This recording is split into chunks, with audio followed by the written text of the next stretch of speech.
ladies and gentlemen, the head of Pottermore, Susan Jurevics. Come on, welcome her in. Hi, everyone. Thank you, Charlie, and thank you for inviting me here to Rome to speak with everyone today about really what is a transmedia story and what you heard yesterday from our friends at LEGO about the power of community. Before I get into talk a little bit about Pottermore, let me just give you a background on Harry Potter. It is a multi-billion-dollar brand. J.K. Rowling is arguably the best-selling author in the world. My favorite stat that I'll leave you with today that you can use over cocktails tonight is that this series of books is the best-selling book in the world behind only three: the Bible, the Quran, and Chairman Mao's Little Red Book. So we're in good company. We've sold more than 450 million books across 77 languages. That's a stat I need to keep updating regularly. And the 8 feature films from Warner Brothers have garnered more than $8 billion at the global box office. We've got experiential environments in Leavesden, Orlando, and soon to be opening in Osaka, Japan this summer. And that's Harry Potter. So what's Pottermore? Pottermore is the digital platform for Harry Potter. It comes directly from J.K. Rowling. It's a content and community platform, which is also the only place you can buy the digital versions of the book in ebook format and downloadable audiobook format. We exist to serve, expand, and delight the global Potter community with imaginative content and innovative products that celebrate the magic of storytelling. So when Pottermore was announced at this point about 3 years ago, J.K. Rowling said, I wanted to give something back to the fans that have followed Harry so devotedly over the years, and to bring the stories to a new digital generation. I hope fans and those new to Harry will have as much fun helping shape Pottermore as I have. So what you've heard from Joe and what you've also heard from our speakers this morning and yesterday is the rapid pace of technology and the power of community, that people can now gather online and digitally and through smartphones and other means to share their common interests regardless of their physical location. We just saw that this morning with Vince Gilligan from Breaking Bad, and he was talking about SVOD and other technologies that weren't even in our vocabulary a few short years ago. So with Pottermore, J.K. Rowling gave the millions of Harry Potter readers a place to celebrate and share their love of her stories and continue to do so as part of a global community. So we ask ourselves, in our sense of community, what is our brand all about? What does it stand for? What's it known for? What's our universal truth? How 17 years later do we remain relevant? This is a little bit of our community, and it started shortly after the first book debuted in 1997. This was the very first of 7 books that took the world by surprise. It chronicled a fantastic, magical world in great detail of a boy wizard, Harry Potter. And the universal truth was good triumphing over evil, young kids growing up and finding their identities. And readers and then moviegoers saw a bit of themselves in each of the main characters. For many years, the cadence was book, film, book, film. So you grew up in a very linear environment of this story unfolding. So the opportunity for our readers and then our viewers to engage in the fiction was very real. Our readers grew up with the stories. And over time, our brand became synonymous with authenticity, love of craft, attention to detail, and quality. At Pottermore, we enjoy a really broad audience, those who grew up with the books and films, as I mentioned, and have a spectrum of engagement from super fan to casual fan, even some who might be learning about us for the first time, that in this day and age could be coming from an experiential environment versus anything they've seen in the theaters or online. If you know that the first book came out in 1997 and the consumer at that point, the reader, was in a sweet spot of age 10 to 14, that reader is now the millennial who's about 27 to 31 years old. It's the reset generation that Sarah from Initiative referred to yesterday. And that audience, an awful lot of females, was not old enough to have kids who are now in the core age of reading the book. And through age compression, that age has become a little bit younger. At Pottermore, we've had millions and millions of visits since we first launched our experience in a beta phase in 2011 and made it available in 6 languages in 2012. But going back, think about what the world was like even a few short years ago. Flash was the predominant programming language. Tablets hadn't come out yet, and when tablets came out, they weren't compatible with Flash. Smartphones were not nearly as ubiquitous as they are today, and they weren't being as meaningfully used for entertainment as well as utility. The digital habits of our community was changing also. The gaming audience broadened. Thanks to mobility, readers and tablets grew in importance and relevance, and the speed of broadband in all of these devices set higher expectations for faster delivery, greater image detail, and increased interactivity.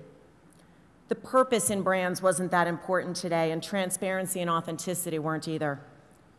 So yesterday, Oliver from Twitter referred to the sort of social proof about part of the culture, and that's evolved over time too. So we've asked our community why they remain involved with Potter and why they still stay with us year in and year out. And we found that the 4 Hogwarts houses have something to do with this. If you've been on our site, you know that J.K. Rowling developed an exclusive algorithm that will sort you for real into one of these 4 houses. So I'm a Gryffindor, having been sorted 3 times. I'm married to a Slytherin. I don't know what that says about either of us.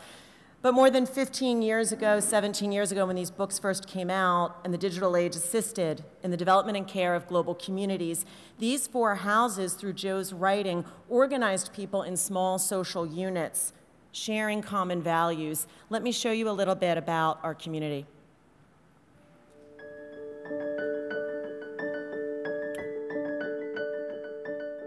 Will make reading the books that much better of an experience.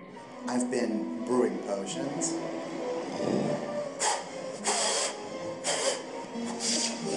Trying out spells. Okay. Pottermore sorting. We're having a little sorting ceremony here. Oh my god, I'm in Ravenclaw! Do I want to proceed? Yes. Yes.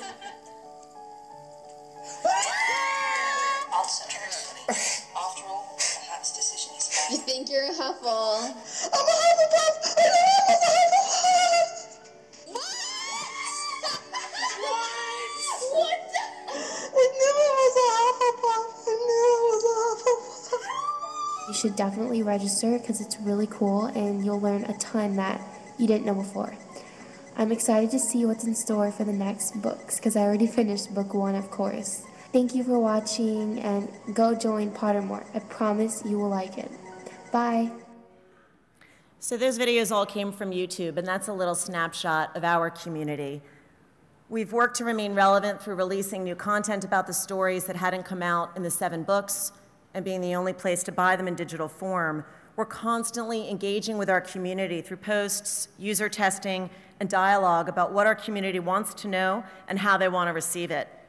The dramatically changing media landscape that you've all heard about over the past 2 days and that you all work in means users expect to discover new content when they want it, on any way they want to receive it. So we need to be where the users are, but also continue to provide them reasons to consistently come back and engage with us. So how do we expand our community via this bank of original storytelling? There are occasions when we take original content from J.K. Rowling and launch it into the general universe at the same time that we release it to our own community. With a series of stories so rich and relevant to today's society, there are always new readers coming on board or ready to come on board, and we just have to find ways to communicate with them. In January, Universal Studios and Warner Brothers hosted a celebration of Harry Potter weekend in Florida. Our team made an appearance and revealed new artwork and a preview of an exclusive new audio clip from J.K. Rowling, in which she gave a mischievous and somewhat unexpected backstory to one of her most colorful Harry Potter characters. If you know anything about Professor Gilderoy Lockhart from Hogwarts, he's a bit vain, and the content was about his hair care regimen, a little bit inside, and our audience just loved it. So with media partners in Europe and in the US, we launched this exclusively to their audiences. But at the same time, we messaged our community via the Pottermore blog and Twitter to ensure that they were fully informed of these exclusives. And in that way, we engage our own community, but bring new people into the fold. In another recent example of how storytelling engages with existing and new communities, in real time and through a backdrop of real events, we recently worked with new material from Jo that reflected her current enthusiasm for the Rugby World Cup, particularly the Scottish team, and her amazing backstory to the Quidditch World Cup. Some of you might know that sport with witches and wizards on broomsticks. It features heavily in the series. So on the back of J.K. Rowling promising new material about the Quidditch World Cup to appear on Pottermore via her Twitter account, we alerted media in the US and Europe. And the result was media hits from New Zealand to Alaska, an upturn in site visits almost immediately, and new registrations. But I think most importantly, the message that storytelling and content is really alive and thriving on Pottermore. So I like to think that storytelling is alive in every form, orally, through audio clips, in written form, no matter how it's delivered, and visually, and this translates to all of our social media. So how at Pottermore do we measure success? We look at 3 factors. The first is exposure, the individual and sum total of paid, earned, and owned media outlets that our community is engaging in. It's less about quantity with a brand that's so well known and more about quality. We already have awareness. What we're striving for is relevancy. Secondly, we look at engagement, quantifiable visitor metrics, including volume, content consumption, new and repeat visits, the duration of visits, all the things you heard from Steve this morning that matter. And we create ways in which users can engage that matter to them. And lastly, advocacy. Are our users truly engaging with our content so they're liking it, retweeting it, sharing it, posting comments, engaging in dialogue on our channel or on other channels? Are they actually policing community behavior and setting norms for appropriate digital behavior across such a broad audience of over and under 13s? So from experience and with the progression of technology, we've learned a number of factors that really impact our audience engagement. The first is to define your brand's universal truth. Be clear about your core purpose. Make sure it adds value and relevance to your audience. Secondly, make sure that every experience you create for your community counts. Consistency of the brand experience is really critical. Give your audience a compelling and unique reason to continue to engage with you. Brand values really matter here.